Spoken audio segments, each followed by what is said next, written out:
وَإِذْ أَخَذْنَا مِنَ النَّبِيِّينَ مِيثَاقَهُمْ وَمِنْكَ وَمِنْ نُوحٍ وَإِبْرَاهِيمَ وَمُوسَىٰ وَعِيسَىٰ ابْنَ مَرْيَمَ وَأَخَذْنَا مِنْهُمْ مِيثَاقًا غَلِيظًا لِيَسْأَلَ الصَّادِقِينَ عَنْ صِدْقِهِمْ وَأَعَدَّ لِلْكَافِرِينَ عَذَابًا أَلِيمًا يَا أَيُّهَا الَّذِينَ آمَنُوا اذْكُرُوا نِعْمَةَ اللَّهِ عَلَيْكُمْ إِذْ جَاءَتْكُمْ جُنُودٌ فَأَرْسَلْنَا عَلَيْهِمْ رِيحًا وَجُنُودًا لَّمْ تَرَوْهَا وَكَانَ اللَّهُ بِمَا تَعْمَلُونَ بَصِيرًا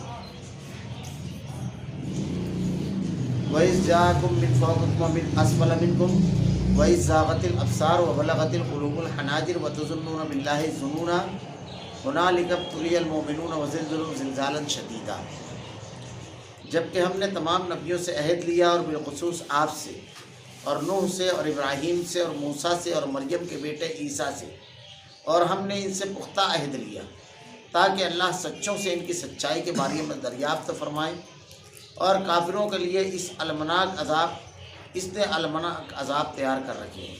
اے ایمان والو، اللہ نے جو احسان تم پر کیا اسے یاد کرو، جب کہ تمہارے مقابل کو فوجوں کی فوجیں آئیں، پھر ہم نے ان پر تند و تیز آندھی اور ایسے لشکر بھیجے جنہیں تم نے دیکھا ہی نہیں، اور جو کچھ تم کرتے ہو اللہ سب کو دیکھتا ہے۔ جب کہ دشمن تمہارے پاس اوپر سے اور نیچے سے چڑھ آئے، اور جب کہ آنکھیں پتھرا گئی اور کلیجے منہ کو آ گئے، اور تم اللہ کی نسبت طرح طرح کے گمان کرنے لگے، یہی مومن آزمائے گئے اور پوری طرح وہ جھنجھوڑ دیے گئے۔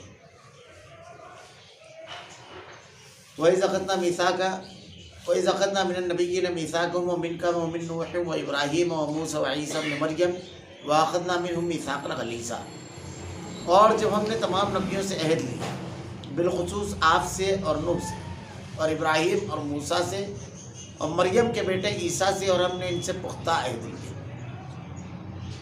اللہ رب العالمین نے تمام کے تمام انبیاء کرام جو ہیں ان سے عہد لیا تھا کہ تمہارے سامنے کوئی بھی نبی اگر آئے تو تم اس کی تائید کرو گے اور جتنے انبیاء کرام ہیں سب کی تصدیق کرو گے۔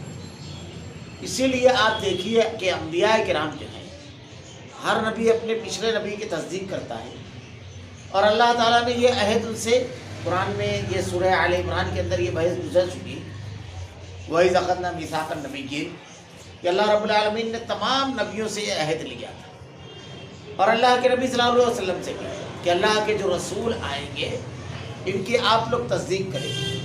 یہاں اللہ رب العالمین نے جن انبیاء کرام کا تذکرہ کیا ہے خاص طور سے حضرت آدم علیہ السلام کے بعد حضرت نوح علیہ السلام جو ہے جن کو آدم ثانی بھی کہا جاتا ہے، ان کا تذکرہ ہے، اور آپ کے بعد حضرت نوح علیہ السلام کے بعد اللہ کے نبی صلی اللہ علیہ وسلم جو آخری نبی ہیں، اور ان سے پہلے جو حضرت عیسیٰ علیہ السلام، اور بیچ میں دو انبیاء کرام کا تذکرہ ہے، حضرت ابراہیم علیہ السلام اور حضرت موسیٰ علیہ السلام۔